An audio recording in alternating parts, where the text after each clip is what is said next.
হচ্ছে আজকে আমার রজনীগন্ধা। আসলে এটা কী বলবো আমি জানি না। আমি আসছিলাম এই জায়গায় 11টা, এখন বাজে রাত 3:30, সাড়ে 3টা।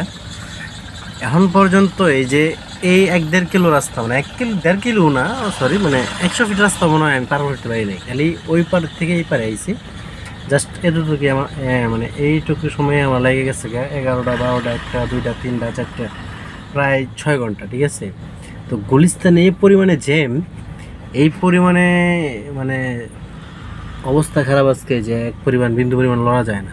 গাড়ি সব মনে করে যে দাঁড়ায় আছে, মানে আমি যে ঘুমামো ওই ব্যবস্থাও নেই আসলে। চারিপাশে মনে করো যে একে অপরকে খাইয়ে দিতেছে, একে অন্যকে অনেক কিছু খাইতেছে। আর এই হালাই তো মনে করো যে বাবা খাওয়া ধরছে তো শুরু করছে, গাঞ্জা খাইতেছে, কত কিছু খাইতেছে। আর ও মনে করো যে নিশ্চিন্তে ঘুমাইতেছে, কোনো জানের কোনো মায়া নাই। মনে করো যে ফোনের কোনো টেনশন নাই, ফোন চার্জ দিতে হবে এটা কোনো টেনশন নাই, টাকা টুকা নিয়ে যাবে ওইটাও কোনো টেনশন নাই, ও ঘুমাইতেছে, বিন্দাস আছে, ও বিন্দাস। আর আশেপাশে কত রমণী যে ঘুরতেছে, আমি তো ওগুলোর আসলে ভিডিও করতে পারি নাই, বাট ভিডিও করি নেই। ভিডিও করলে দেখতে পারতাম বাবুরে এত পরিমাণে রমণী গুলিস্তানে। ও মাই গড, এই পোলার লেদি বাপে দৌড় করতেছে। যাক, আজকে মনে হয় আমার এখানেই সকাল হবে।